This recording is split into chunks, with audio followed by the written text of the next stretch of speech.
Tuesday with attorney David Ayler. Every homeowner in a neighborhood must deal with HOA at some point in time. Attorney David Ayler is joining us with the legal tips for dealing with your HOA. And I have known people in different neighborhoods that deal with HOAs, and HOAs seem to have an enormous amount of power. And that may be an understatement. Yeah, I think so. And a lot of people are not comfortable with that. Yeah. But one thing you've got to understand when you move into whatever neighborhood it is, that you're ultimately going to be agreeing to those terms. We have people that call my office. I know a lot of other attorney friends of mine deal with similar issues where people are just really, up in arms about some sort of scenario that's occurred, whether it be, lack of permission to add something as simple as a higher fence, or it be some sort of issue related to parking and getting fined because, for instance, their boat is parked in the driveway for a certain amount of time, or they have a guest that's staying for them. And those are the type of things that, unfortunately, when you come into that neighborhood, you're joining that compact.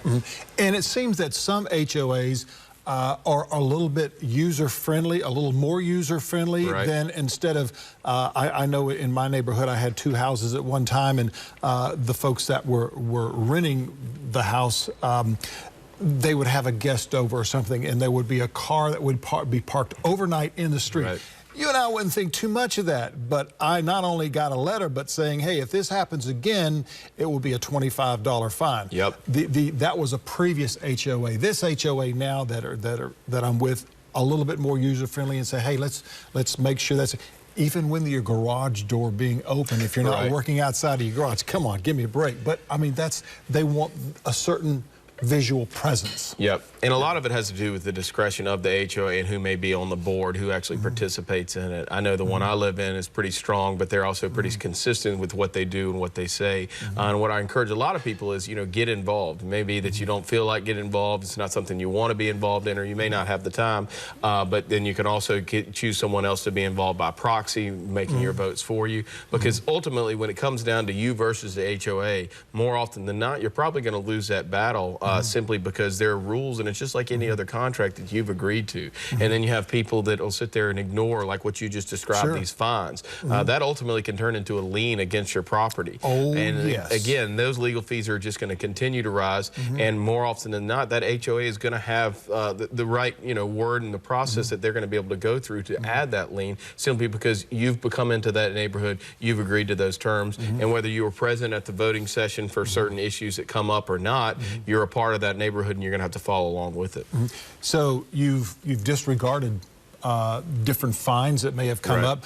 You may have not have paid your HOA, and in some cases it's $500. Some cases it's several $1,000s for that HOA. Then you go, listen, I'm not going to pay that. I paid enough for the house, blah, blah. And then you turn around and you want to sell a house, and come to find out you get a note from the closing attorney that says, we can't close this house because there's $3,000 or $5,000 lien, and that's going to come out of your pocket. Absolutely, it is, because it's not going anywhere. Whether you like it or not. It's going if you want to sell a house. Just like a government lien, any other type of lien, it's going to sit there. What I do suggest, if people get to the point that they've incurred a lot of, different taxes, tariffs, whatever you want to call it, fines from the HOAs, sometimes you can work out agreements with the HOA to where it'll be at least lessened to some degree, as opposed to having to pay the whole thing. But when you ignore it, it's definitely not going to come back in your favor. And that's one of the big instruments, or something that the closing attorney must show, a packet, HOA packet, to the person who is purchasing the home,